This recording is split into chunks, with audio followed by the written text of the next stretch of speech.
just maybe just to pick up on a couple of points in the evidence this morning, just to say the 18.5-hour ceiling, which was increased from 15 hours, I had a considerable amount of engagement with Minister Regina Doherty actually in relation to. We made significant progress on getting this over the line at the time. And specifically, the issue was in relation to full-time carers, where they either had an older person, but in the case that I had, it was a younger person that was in an adult training centre. And that adult was in a training centre and gone out of the home for in excess of 20 hours in the week. And the mother wanted to continue to be able to do home help, which she had done, and she was being penalised because of that, even though it wasn't possible for her to provide any caring. And I think what we need to move, I can see the concern the department has in relation to it, but I think the way around this is to have a discretionary element over the 18.5 hours, where there is flexibility in individual cases, whether it's in terms of education, and a young person being able to study at home, and the third level institutions can facilitate that now. They were able to do it over the last 2 years, and that flexibility should be inbuilt to facilitate young carers being able to gain a third level qualification with that type of hybrid model, and that the department should be able to have that flexibility. And let me say this, that I have to say, from my own personal dealings with the officials in Longford, they have been more than helpful in individual cases. They will bend over backwards to try and grant a carers allowance application, but to a certain extent their hands are tied with the guidelines and regulations that are laid down. But I have to say, where you've gone to them and explained the circumstances, they have really taken a can-do attitude, and I'd like it to be put on the record here in terms of the work that is done by the staff in Longford. I know this is something Deputy Canny and myself have spoken at length about, is in relation to the housing adaptation grant, and Deputy Canny and myself have a constituent of mine, a county person of Deputy Canny's, where they have received the maximum grant, €30,000. Their only source of income is social welfare. The credit union has facilitated them as best they can and granted them a loan of €8,000. But the cheapest price that they have got to carry out the work is €45,000.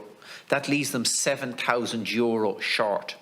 And it looks like that person now is going to have to go on to the local authority housing list to look for housing, because their current house is unsuitable to meet their needs because of a shortfall of €7,000.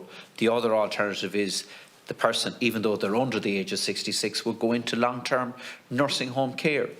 Both options are a multiple of the cost of making up that shortfall in terms of a downstairs bedroom and bathroom. And I think it is something that needs to be urgently looked at.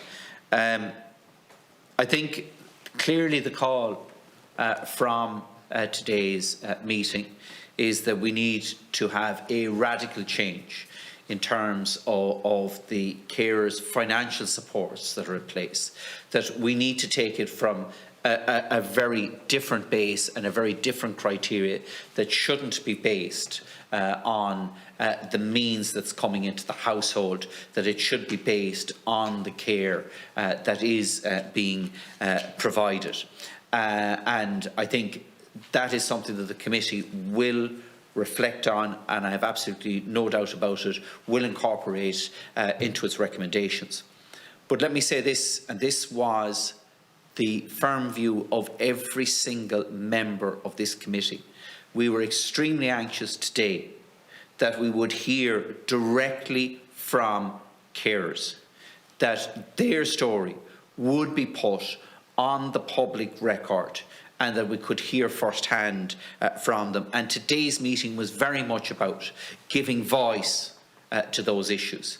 And I want to particularly thank most sincerely Anna, Niamh and Damien.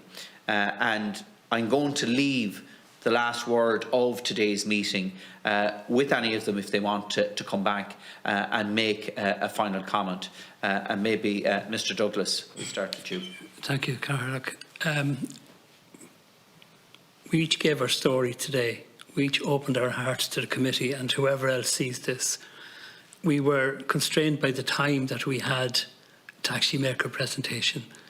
If we had longer and a cup of tea and a scone, you'd hear an awful lot more of harrowing stuff and joy as well, because it's not all bad news. But it's real news. It's real family life. It's real family dilemmas. And I mean, that might be an occasion for another time. And if you were to dig into any of us, as I say, you'll get an awful lot more stuff. Certainly stuff my wife would not want me to say in public to anybody else. Because there are real things you just can't share with anybody else, possibly with other carers, because they know it, they're living it, they know where we're coming from. That's one point. Second point is, you mentioned there a few moments ago, Carla, about say somebody whose son goes to day services. Now, as I said earlier on, when your child reaches 18 and they're in a special school, school is gone, and then you've the whole thing about trying to get appropriate day services, which if you're lucky would be 5 days a week, which if you're very lucky would be 6 hours a day, and if you're very, very lucky, that will include actually transport to and from within that 6 hours. Okay, so it's not as though those 6 hours a day are yours to go off and sunbathe or anything else. They're the hours you spend washing and cleaning and hoovering and shopping and doing all the other stuff you have to do, even just eating peacefully to get a bit of lunch. Because every other, I know in our case, once the girls come home at 4 o'clock in the evening, whatever, we're at it full time with them, between feeding and changing and with some sort of therapies, whatever else we need to do. Even when they're in bed, you've monitors on because are they choking, are they having seizures, whatever's going on. And because of COVID and everything, respite is more or less gone. Where it has come back, it's very much limited in comparison to what it was. And even when, if you're lucky enough to get COVID, you're still on call, because if the button comes out, you're called to go and fix it. It's not that they have staff on duty. Any problems, you have to go and bring them to hospital because the staff are not covered. We spoke earlier on about even using a hoist. I was involved in, when the girls were in school, with drawing up policies for hoisting. And it very explicitly, health and safety has to be 2 people to do it. Absolutely no problem with that. When I go home, those policies are totally invalid, because my wife is not always there, or I'm not there when she needs to do it, and it comes down to one person alone. So there's a huge dichotomy in what we expect in professional services and what we as carers have to do on a day-by-day basis, hour-by-hour basis. So there's more anomalies than just money or anything else. It's understanding what the life of a carer is. And this is not given out, it's not moaning, it's nothing else. It's just trying to have people understand the real story behind it. Thank you. Thank you, Mr. Douglas. Ms. Ryan or Ms. Budday, do you want to add anything? Ms. Ryan. Yeah. First of all, I suppose I'd like to thank you all for giving us this opportunity this morning. And really, I suppose the reason I chose to sit in Liam's room was to, I suppose, tell a story through pictures as well, because I often think that, you know, you can tell somebody a story, but I think if they can actually see the situation, it, you know, I think it brings it into more, it makes it clearer. So you can see, like Damien was saying, there is so much work involved. You are going 24 hours a day. Even when Liam is in his special school, I have to stay around home because I never know when I'm going to get a call that he's unwell. You know, so you never get a full break. This is going to sound a bit daft, but we're actually quite lucky that Liam is under the care of Laura Lynn Children's Hospice. That is the only respite that we get during the year. If it wasn't for Laura Lynn, we would never get outside our home at all. So you're depending on these charities to, I suppose, to give you an opportunity to be able to do something with your other children. as I was saying earlier, Liam is a twin. So, you know, Sean went into first year this year. It's a big change in his life. So you're trying to look after your whole family. So being a family carer, as Damien was saying, it's not, no two families are the same, but there is so much joy. Every family carer wants to be able to look after their loved one in their own home.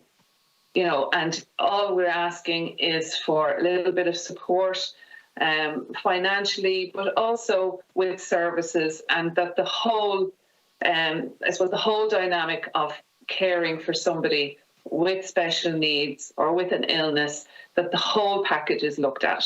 And I think it's only through giving family carers like ourselves the opportunity to tell our story. That's how, I suppose, we educate other people. Because it is hard to know. I wouldn't have had a clue before I had my boys what family carers did either. So it's very hard to know. So I really appreciate the opportunity to tell our story today. And I really hope that, you know, that something will come out of it and that improvements can be made for all the family carers in Ireland. So thank you. Thank you, Ms. Ryan. And Ms. Baudet? I would like to sincerely thank you, everyone, for listening. I'm only sorry I wasn't able to hold my tears. But to be honest, I realized that I'm telling my personal story.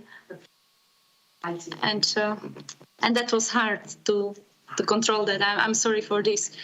But what I really want to say is that I allow always do everything possible in my strength.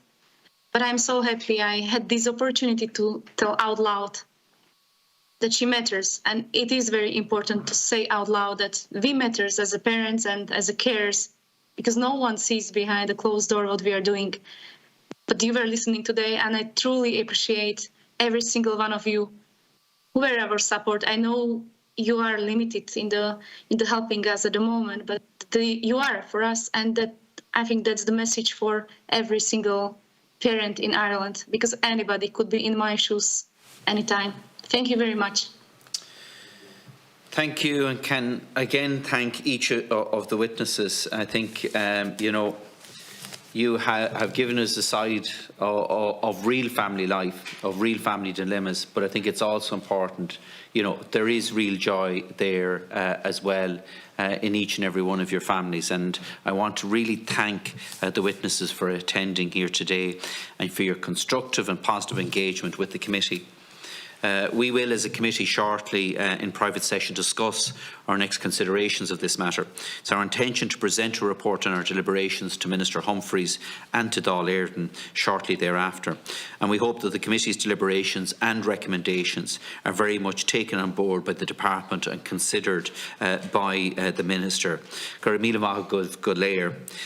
Joint Committee will now proceed in private session and remain so until adjourned.